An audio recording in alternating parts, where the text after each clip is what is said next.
बिस्मिल्लाहिर्रहमानिर्रहीम। Dear student, अस्सलाम वालेकुम। आज हम अपनी सेक्शन सीरीज़ में जो सेक्शन डिस्कस करने जा रहे हैं वो section 12 of the limitation act 1908 है, जो कि exclusion of time in legal proceeding के बारे में बताता है। आप सबको पता है कि लिमिटेशन एक्ट का ऑब्जेक्टिव क्या है। लिमिटेशन एक्ट का ऑब्जेक्टिव ये है कि ये जब भी कोई पर्सन अपना हक लेने के लिए कोर्ट में जाता है तो कोर्ट पहले तो देखती है कि इस आपके मतलब इस दावे को दायर करने की ज़रूरत कब पेश आई थी, काज ऑफ एक्शन कब राइज़ हुई थी, और आप आज आए हैं तो कितने दिनों बाद आए हैं। फिर वो टाइम भी काउंट करती है कोर्ट। उसके बाद लिमिटेशन एक्ट में भी देखती है कि आपको कानून ने कितना टाइम दिया था कि आप कितने टाइम के अंदर आएंगे और आप कितने टाइम के अंदर है। उसके मुताबिक अगर वो टाइम के बाद आया तो उसका दावा डिसमिस कर देती है, अगर वो टाइम के अंदर आया तो उसका दावा इंटरटेन करती है। तो इसमें हम देखेंगे कि कोर्ट जब टाइम को उसको देखती है कि कितने टाइम के बाद आया तो वो कैसे देखती है, उसको कंप्यूट कैसे करती है। कंप्यूटेशन ऑफ टाइम मतलब उसकी कैलकुलेशन जो है, कैलकुलेशन टाइम की वो कैसे करती है, उसमें कौन से दिन ऐड करती है और कौन से एक्सक्लूड मतलब कौन से निकालती है उसमें से। कि अगर 3 माह का टाइम था और बंदा आया है केस लेकर एक स्पेसिफिक टाइम पे, तो कोर्ट जब देखेगी उसके 3 माह जब काउंट करेगी आया कि 3 माह के बाद आया है या 3 माह से ज़्यादा टाइम हो गया है, तो फिर वो उसका एक अपना फार्मूला है जो कि इसके मुताबिक वो करेगी, इस कानून के मुताबिक उनको कैलकुलेट करेगी। कानून ने जो बताया है कि कौन सा दिन निकाल देगी कौन सा नहीं निकालेगी, उसके हिसाब से वो देखेगी। उसके बाद डिसाइड करेगी कि आप विद इन टाइम आए हैं या टाइम के बाद आए हैं। अगर टाइम के बाद आए हैं तो उसका जो सूट है वो टाइम बार्ड हो जाएगा, उसको डिसमिस कर दिया जाएगा। अगर विद इन टाइम है तो इंटरटेन किया जाएगा। चलें हम इसको देखते हैं कि कोर्ट को कौन कौन से रूल बता दिए गए हैं। सेक्शन 12 का सब सेक्शन 1 जो है, in computing the period of limitation, कि जब कोर्ट पीरियड ऑफ लिमिटेशन को कंप्यूट कर रही है, उसको जो है कैलकुलेट कर रही है, प्रेस्क्राइब फॉर एनी सूट, जो कि लिमिटेशन एक्ट के शेड्यूल फर्स्ट में प्रेस्क्राइब है किसी भी स्पेसिफिक सूट के लिए जो भी हो। अपील के लिए जो प्रेस्क्राइब्ड है वहाँ पर, एप्लीकेशन के लिए जो वहाँ पर प्रेस्क्राइब्ड है। The day from which such period is to be record shall be excluded. अब एक चीज़ तो ये कोर्ट को पता चल गई कि मैंने कौन सा दिन जो है एक्सक्लूड करना है। शैल बी मतलब लाजमी तौर पर एक्सक्लूड करना है मैंने कौन सा दिन। The day from which such period is to be record, वो वाला दिन जहाँ से इस पीरियड का आगाज़ हुआ, स्टार्ट वाला दिन। फ़र्ज़ करें वही असलम और अकरम। असलम ने अकरम को दिए थे 2 लाख रुपए। असलम ने अकरम को दिए 2 लाख रुपए और 1 साल का टाइम दिया कि 1 साल बाद आप वापस करेंगे। 1 साल का टाइम गुज़र गया। अब असलम है, असलम ने वापस लेने आया अकरम से पैसे। अब ये क्या करेगा, सूट फाइल करेगा, सूट फॉर रिकवरी। और लिमिटेशन एक्ट ने इसे दिए हैं 3 साल।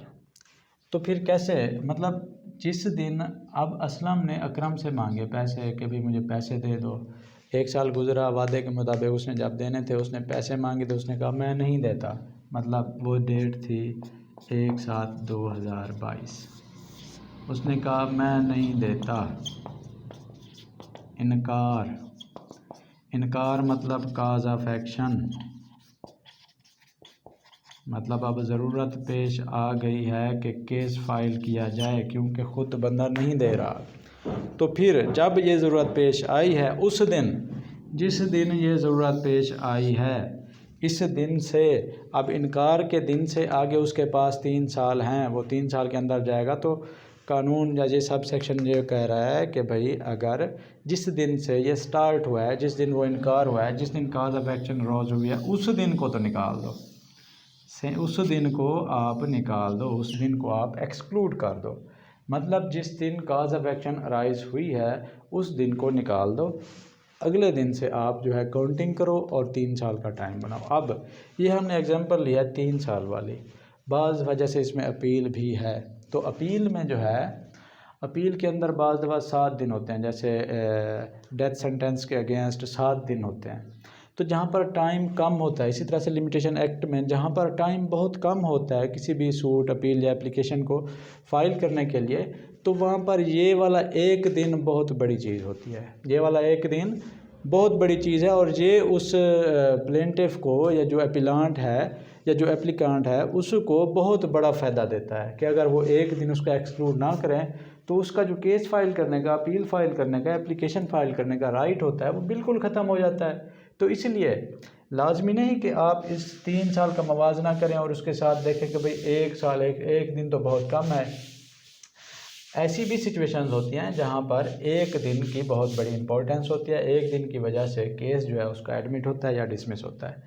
तो पहले हमने ये देखा कि जिस दिन काज ऑफ एक्शन अराइज हुई वो वाला दिन एक्सक्लूड कर देना है। अब हम सब सेक्शन 2 पे आते हैं। In computing the period of limitation prescribe for an appeal.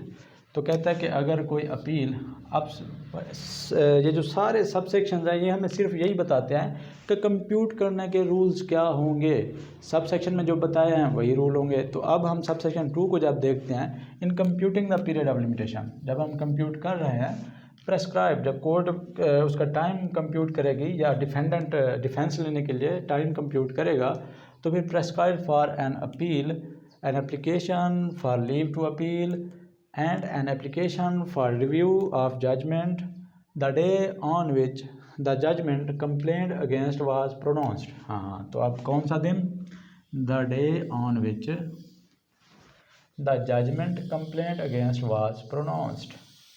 के फ़र्ज़ करें, अच्छा खैर इसे पूरा पढ़ लेते हैं। And the time requisite for obtaining a copy of the decree, sentence or other appeal from or sought to be reviewed shall be excluded। तो इसमें भी एक्सक्लूड करना है। एक तो ये चीज़ हमें पता चल गई, जिस तरह वो एक दिन एक्सक्लूड कर दिया था हमने, अब इस तरह से ये कुछ टाइम है ये भी एक्सक्लूड करना है। तो कौन सा टाइम है?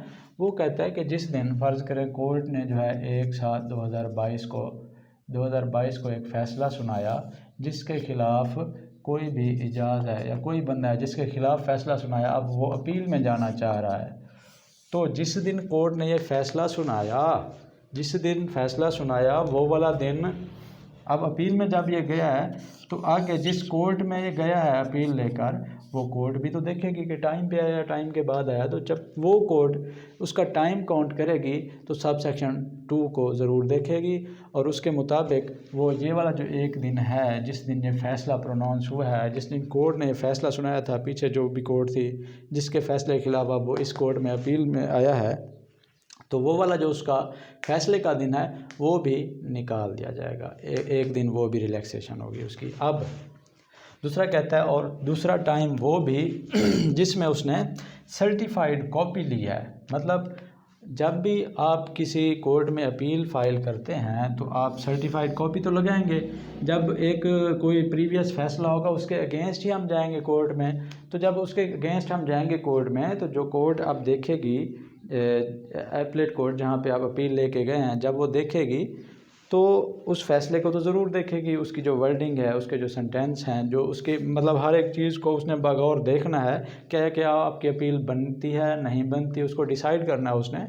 तो उसके लिए लाजमी है कि आप अपील जो प्रीवियस फ़ैसला है जिसके ख़िलाफ़ आप गए हैं अपील में, तो उसकी सर्टिफाइड कॉपी लगाएँ। तो अब उस सर्टिफाइड कॉपी के हसूल के लिए एक प्रोसेस है कोर्ट्स में। जो हमारे स्टूडेंट्स कोर्ट के प्रोसीडिंग्स को जानते हैं उन्हें पता होगा कि कोर्ट से जब हम कोई भी किसी फ़ैसले की कॉपी लेते हैं तो हम दरख्वास्त देते हैं, एक फॉर्म फिल करते हैं, वो दरख्वास्त देते हैं स्पेसिफिक फ़ैसले के लिए। तो हमें जो वहाँ पे कॉपी ब्रांच के लोग होते हैं वो हमें जिस दिन हम एप्लीकेशन देते हैं उससे आगे वो हमें रसीद देते हैं। रसीद पर 2 डेट होती हैं कि जिस दिन हमने वो एप्लीकेशन दी, अप्लाई की डेट होती है, और दूसरा जो वसूल जब हम करेंगे वो डेट भी वो लिख देते हैं कि आप जो है फ़लाँ दिन को आके अपनी जो ये सर्टिफाइड कॉपी है वो ले लेंगे। तो इसलिए अब जिस दिन हमने अप्लाई किया और जिस दिन हम वसूल करेंगे वो तो ठीक है, लेकिन दरमियान में ये बाज़ 2 दिन, 7 दिन, 4 दिन जितने भी लें, लेकिन बाज़ कोर्ट में आपको पता है कि भाई फ़ैसला लिखते लिखते भी बाज़ बड़ा टाइम लग जाता है। तो ये वाला दरमियान वाला जो टाइम है ना, ये अप्लाई की, ये वसूली का टाइम है। अब दरमियान वाला जितना भी टाइम लगाएं वो हमें सर्टिफाइड कॉपी देते हैं, फ़र्ज़ करें 2 दिन बाद, वो हमें देते हैं 4 दिन बाद, वो हमें देते हैं 1 माह बाद, वो हमें देते हैं 6 माह बाद। तो जो भी टाइम है हमारी यहाँ पर कोताही नहीं होनी चाहिए, हमने टाइम पे अप्लाई कर दिया था। उसके बाद वसूली के लिए अब कोर्ट ने फ़र्ज़ करें ऑर्डर जो है वो टाइप नहीं कराया किसी भी वजह से, रश ऑफ वर्क की वजह से या कोई भी रीज़न हो सकती है, तो वो टाइप नहीं कराया, हमें सर्टिफाइड ऑर्डर नहीं मिला। हमें ऑर्डर मिलता फिर हम अपील में जाते, तो हमें ऑर्डर ही नहीं मिल रहा, तो हम क्या करेंगे? तो इसका हम पर कोई बर्डन नहीं है, इसका हम पे कोई नुकसान नहीं है।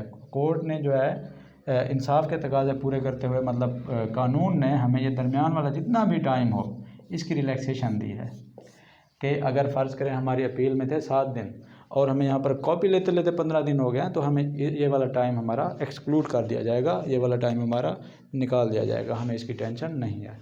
अब हम सब सेक्शन 3 की तरफ जाते हैं। Where a decree is appealed from, कोई भी डिक्री जो है जिसके ख़िलाफ़ हम अपील में जा रहे हैं, आर साट टू बी रिव्यूड, या उसको हम रिव्यू में जा रहे हैं उसके, the time requisite for obtaining a copy of the judgment on which it is founded shall also be excluded. ठीक हो गया। सेम चीज़ है कि जिस दिन कॉपी ऑफ द जजमेंट हमें मिली है वो दिन निकाल देंगे। ठीक है। Time requisite for obtaining copy of the judgment, जितना टाइम उसकी सर्टिफाइड कॉपी में हमें ज़रूरत है वो वाला टाइम हम उसमें से कोर्ट जो है वो वाला टाइम कैलकुलेट करते हुए निकाल देगी। सब सेक्शन 4 में हम आते हैं। In computing the period of limitation prescribed for an application to set aside and award the time requisite for obtaining a copy of what shall be, same वही चीज़ है, लेकिन ये अब देखें ना थोड़ा थोड़ा चेंज है इसमें। तकरीबन वो सर्टिफाइड वाली बात थी इधर भी उधर भी, अब डिक्री के ख़िलाफ़ गए हैं, इधर हम अवार्ड की बात कर रहे हैं, तो अवार्ड के अगेंस्ट जा रहे हैं हम।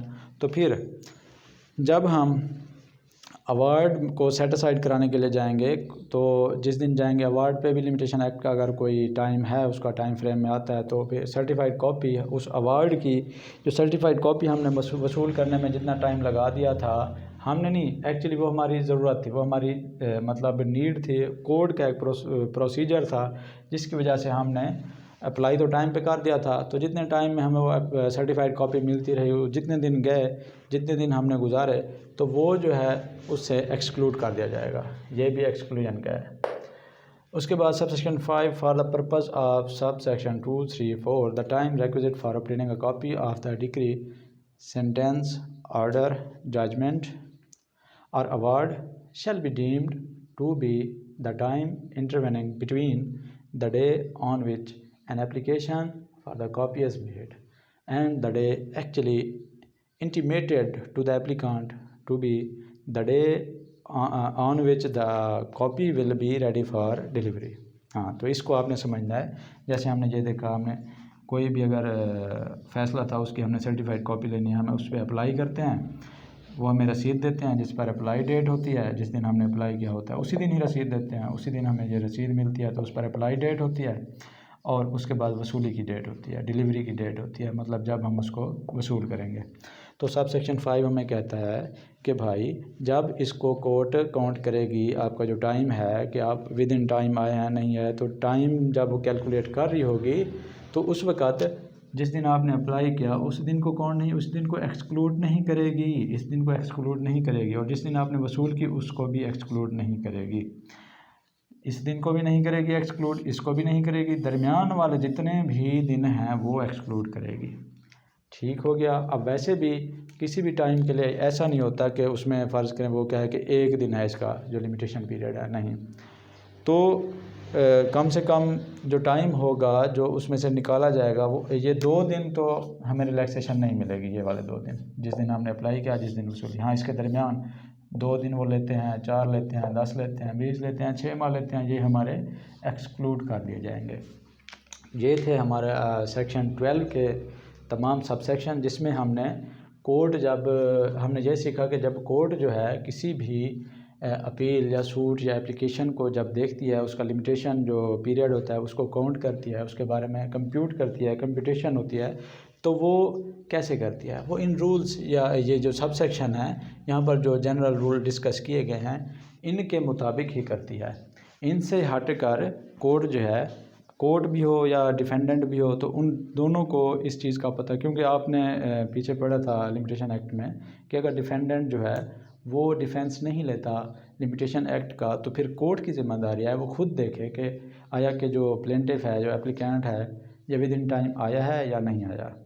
तो फिर इसलिए लाजमी है कि कोर्ट जो है इन रूल्स को फॉलो करे।